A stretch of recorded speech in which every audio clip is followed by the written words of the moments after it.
what's wrong and why you never said you felt that way. And guess you're trying to stay strong and fake a smile until I look away.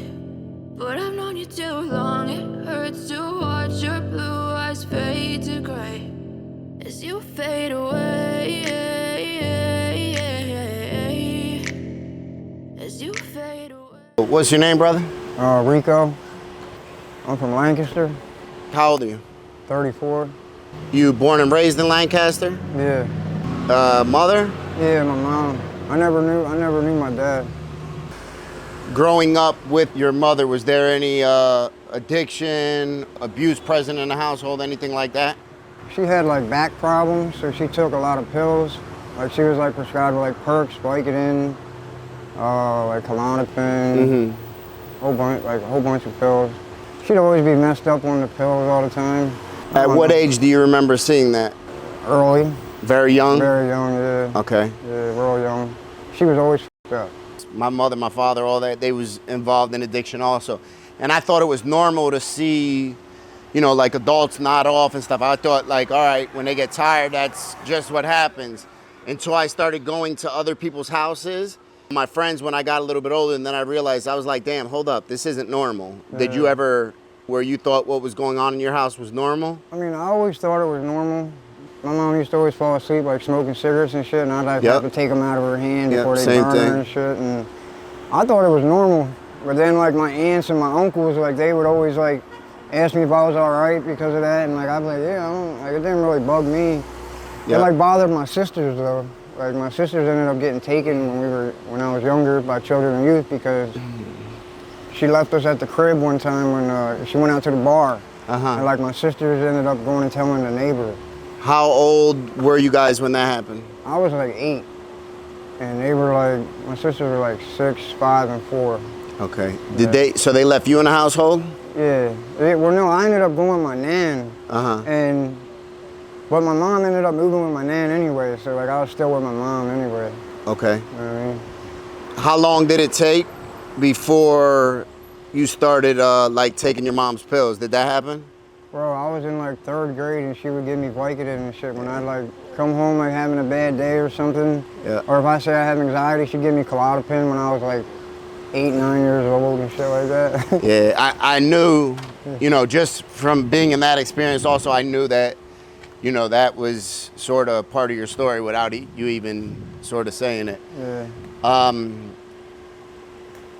Did you have any bad experiences with them at that early age, like getting sick, you know? No, not really. Like, I didn't start like really popping pills till I was like 16. I started selling Perk 30s, and my nan was giving them to me because I had a toothache one day, and my nan gave me the Perk 30. And like all of a sudden I'm in the shower and I started feeling that joint. I started feeling mad good, started rapping, singing. I started cleaning the crib.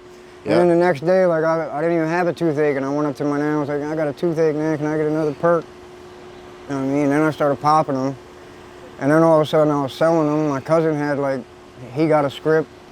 His wife got a script, and they were like fronting them to me. And yeah, I was selling mad Perk 30s. And then before you know it, I started doing dope. Yeah. Yeah. What was it like the first time that you made that transition into dope? My brother came over to my crib the one day and I didn't have no Perk 30s. And he was like, I was mad sick, right? And he was like, yo, I got something that'll like get you off sick, but it's, and I knew he was talking about dope, and like I didn't want to do it, but I was so sick, I tried it. And I remember that I had 2 jobs at that time. And I ended up nodding out at my first job and got fired.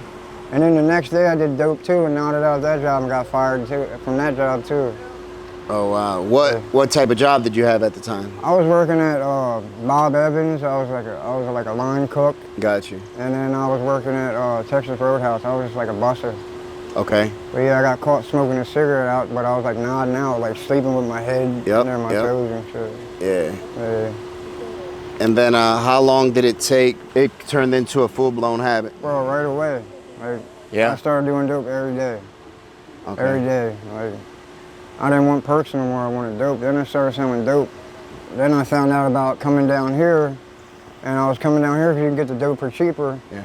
and I was grabbing like 20, 30 bundles every other day, going back to Lancaster, breaking them down into like breaking one bag into like 3 and selling them for 10 a bag. When up here you get them for 5 a bag. So I was like making triple, quadruple my money.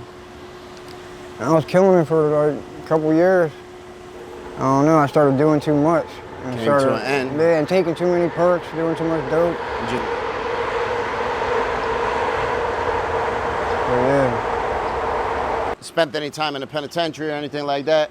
I mean, I never went upstate, but I mean, I'm always in jail, bro. I've been, at 15, I did an armed robbery at this party. Like, I robbed a party full of people and with a sawed-off shotgun. And I never got caught with the gun. They never found the gun. And like all the people's stories, like they lied so much in their statements. They're like, I almost beat it, but I ended up taking a plea deal of a 1 to 2 because my lawyer was like, if we fight it and take it to trial, you're probably going to go upstate for like 5 to 10. So I took a plea of a 1 to 2. And that was when I was 16, like, cause I was 15 and I got bailed out and I was out for like a year and I went back when I was 16, but I went to the county instead of juvenile because I got certified as an adult. And then ever since then, every time I went to jail, I get out and I never go see my PO, ever. You know what I mean? I go on the run right away. Straight from the rip? Yeah, straight from the rip. Yeah, we got a lot of similarities in our stories. Yeah. So pretty much, I probably did at least 8, 9 years in jail because every time I get out, I make it like about 3, 6, 8 months, 9 months, and then I go right back to jail, like every time. I was on like my 14 PV. Wow. Yeah, crazy. I did like 5 1 to 2s. Like, The majority of the time that you find yourself in legal trouble, addiction-related theft, stuff like that? I mean, and I'm not gonna lie, I was robbing a lot of people in Lancaster too. Yeah. Like, yeah, I used to play with guns a little bit and robbed a lot of people. Had any bad experiences with that as far as, you know, robberies going wrong? And Someone thought I was beating up a girl, so they came over and hit me with a pipe. And it was a dude, but he had long hair, so they thought it was a girl. They thought it was a girl. Yeah, and I got 7 staples on the top of my head. Yeah, I can see him. You see him? Let me. That joint was like an inch wide, yo.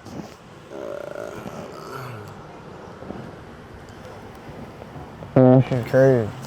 That shit didn't even faze me either. That shit hurt when they put him in.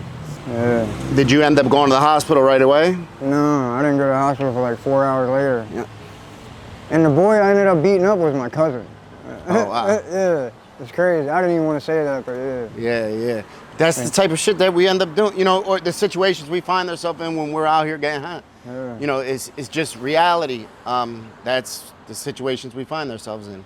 Bro, I had like $470 because I went and did some bank shit. Uh-huh. Yeah, and fucking woke up with nothing. So I Wow. started snapping and I took Xannies and shit, so I was That's a snapping. herpes. Hell yeah. That's a herpes. I've been there. How long have you been down here? This time like 2 months. Like I was down here last year for like 6 months, and then I got caught robbing a Giant, and Lancaster came and got me, and I finally maxed out my probation. And I did 11 months, and then I got out like 4 months ago, and I came right back here. We're gonna cut this because they clean and I don't want to be in their way. Let them do their job. You got any questions for me? No. I thank you for speaking with me, brother. I hope that, you know, if you decide to get clean, that you're successful. Yeah. And because this shit ain't for nobody, man. No, I know. You know it is. Yeah, You know I'm it getting is. tired of this shit. I thank you, brother. Yeah, thank you. Gotta give.